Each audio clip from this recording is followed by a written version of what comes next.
Vishwanath corridor को एक सच और जानना चाहिए पब्लिक को, पूरे देश को, कि विश्वनाथ कॉरिडोर में बहुत बड़ा अनैतिक कृत्य हुआ है, अधर्म हुआ है। औरंगजेब ने मंदिर तोड़ा, मस्जिद बनाया, और मोदी ने मंदिर तोड़ा, गेस्ट हाउस बनाया।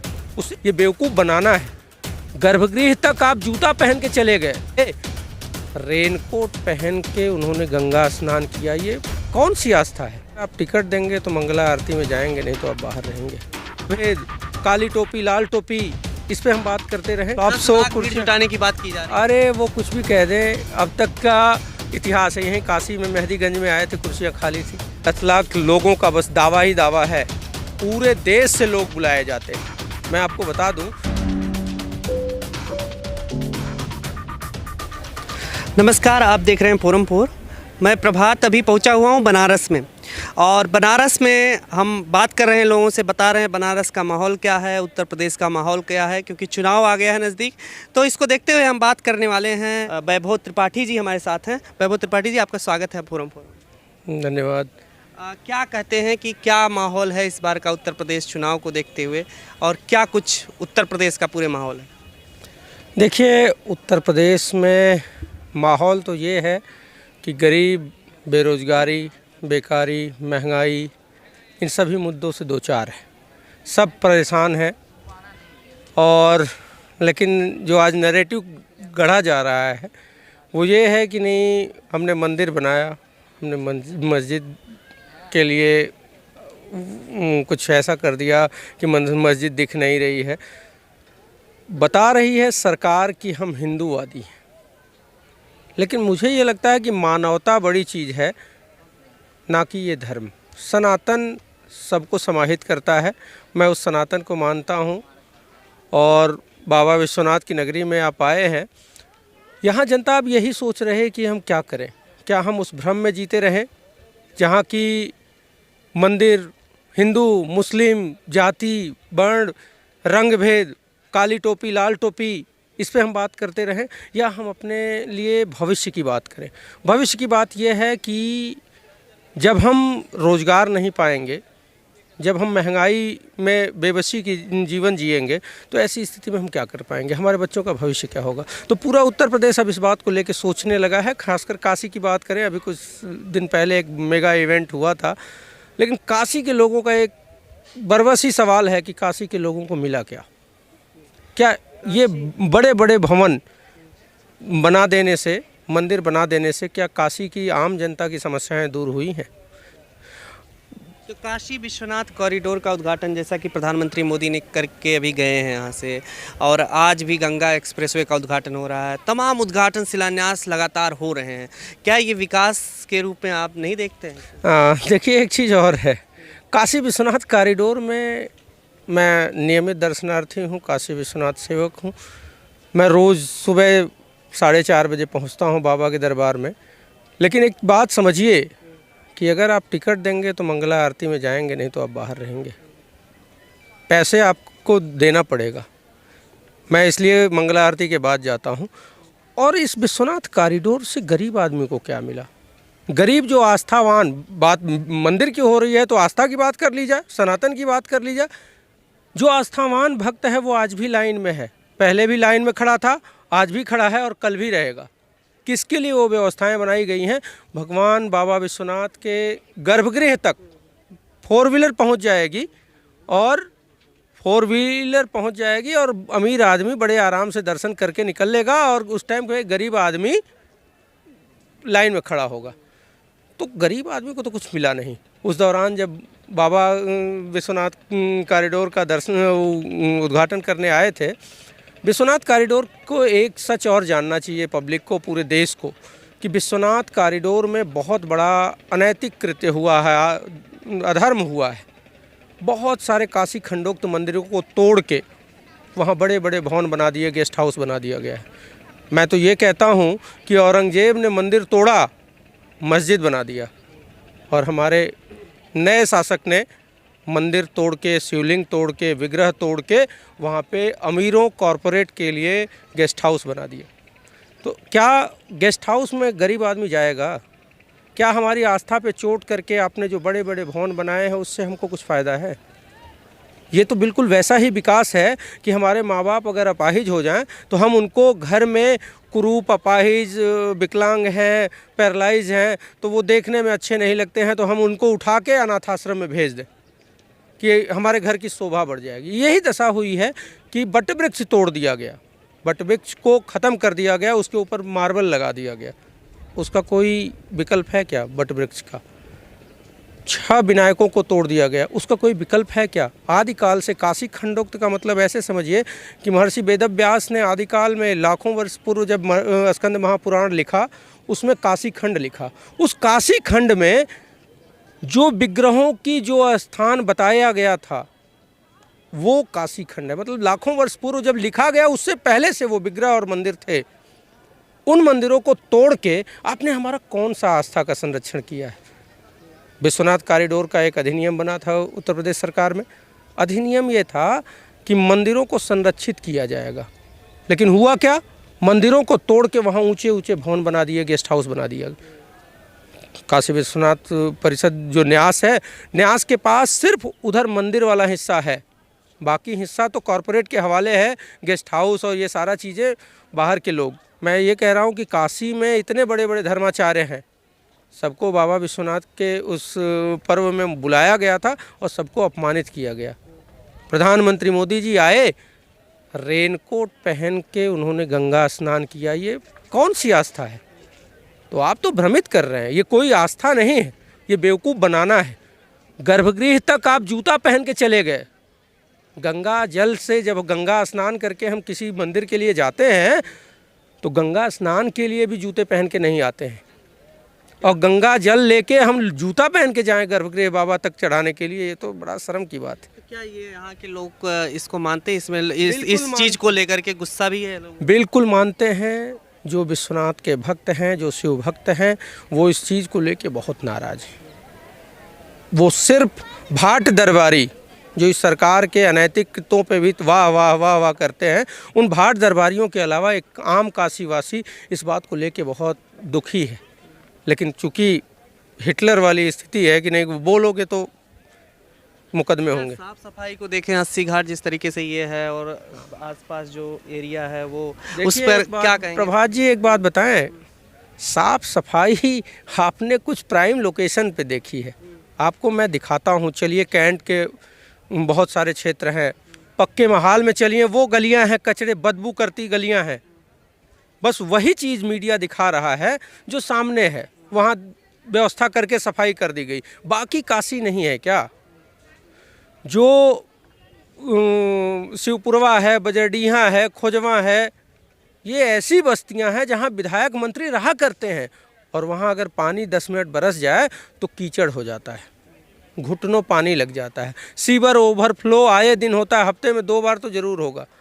तो ये सफाई नहीं, ये सिर्फ बाहरी चमक धमक है। 80 पे दिखा दिया, दशाश्वमेध पे दिखा दिया, गोदौलिया पे दिखा दिया, मैदागिन पे दिखा दिया, यही 2 4 5, इतना ही काशी है। काशी इससे बहुत बड़ा है। पक्के महाल की गलियों में आप जाइए, देखिए क्या स्थिति है।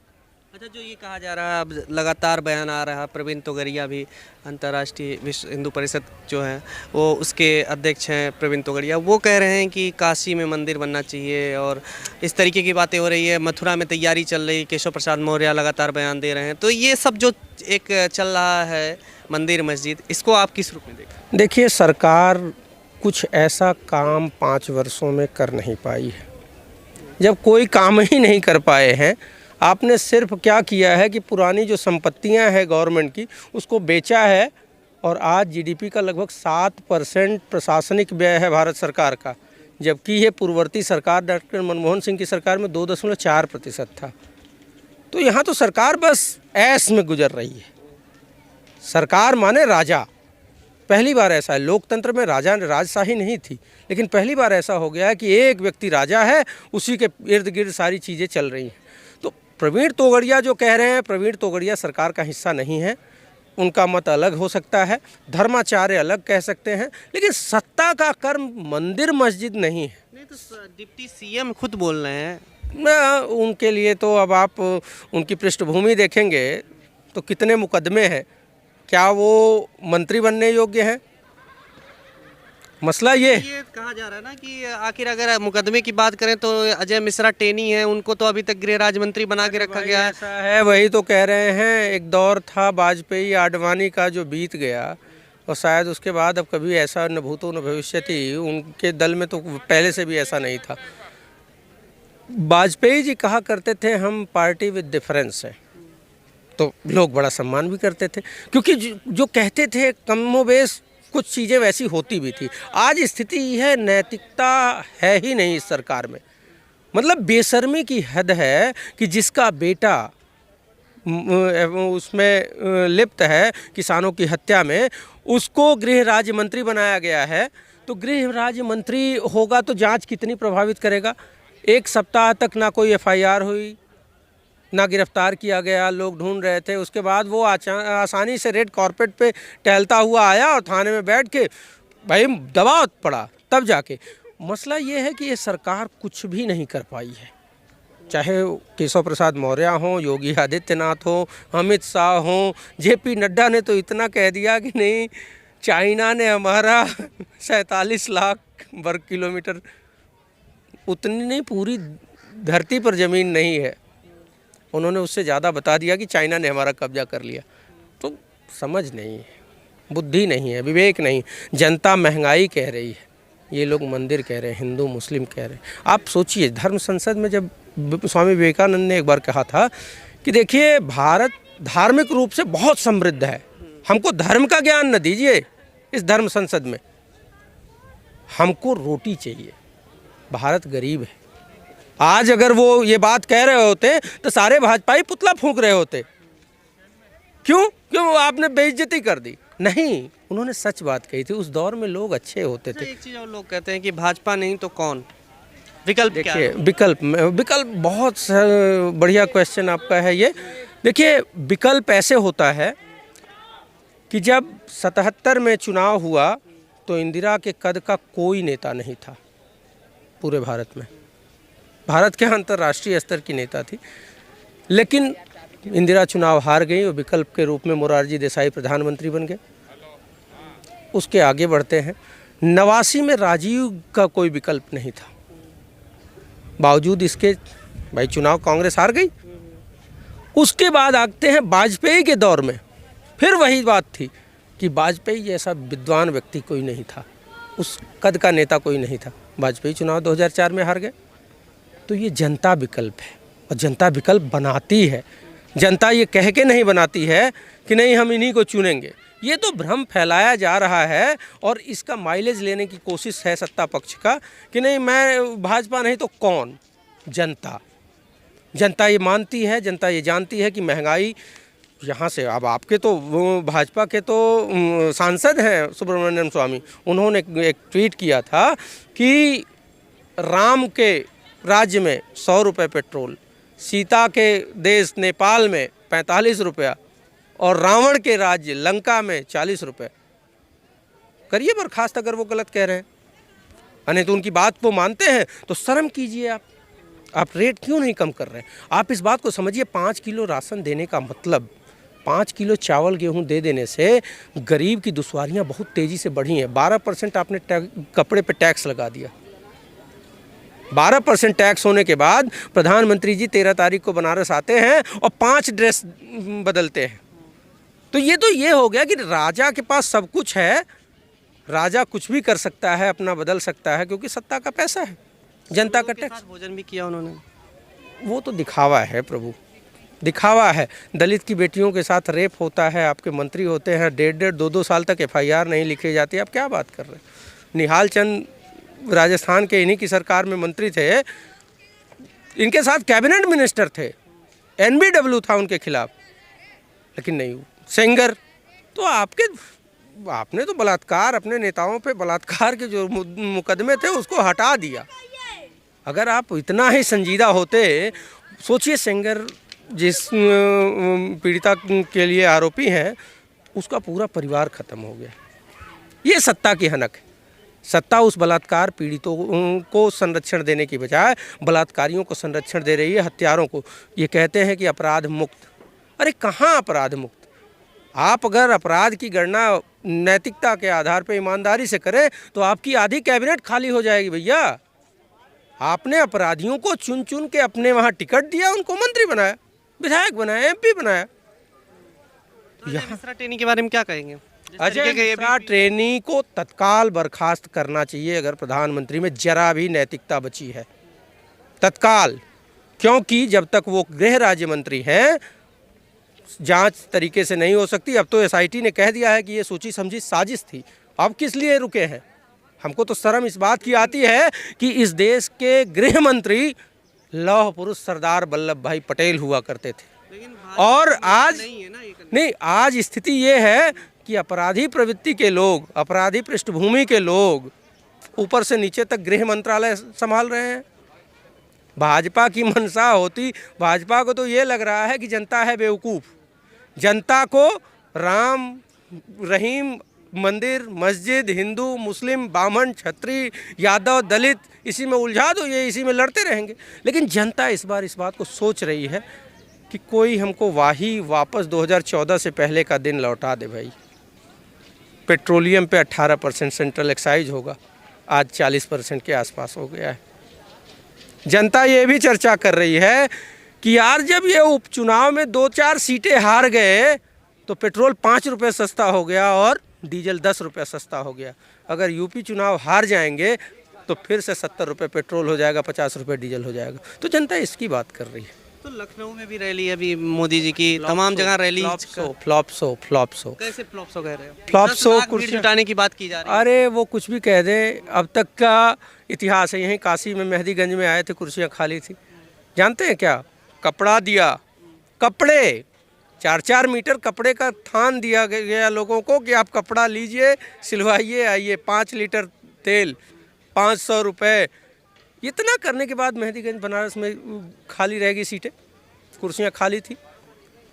ये कुछ भी कर ले, ये सिर्फ पैसे के बल पे, बाहुबल के बल पे सत्ता पे काबिज होना चाहते हैं, छल प्रपंच के साथ। तो देखिए, अहंकार तो रावण का नहीं रहा, तो इनका भी अहंकार टूटेगा।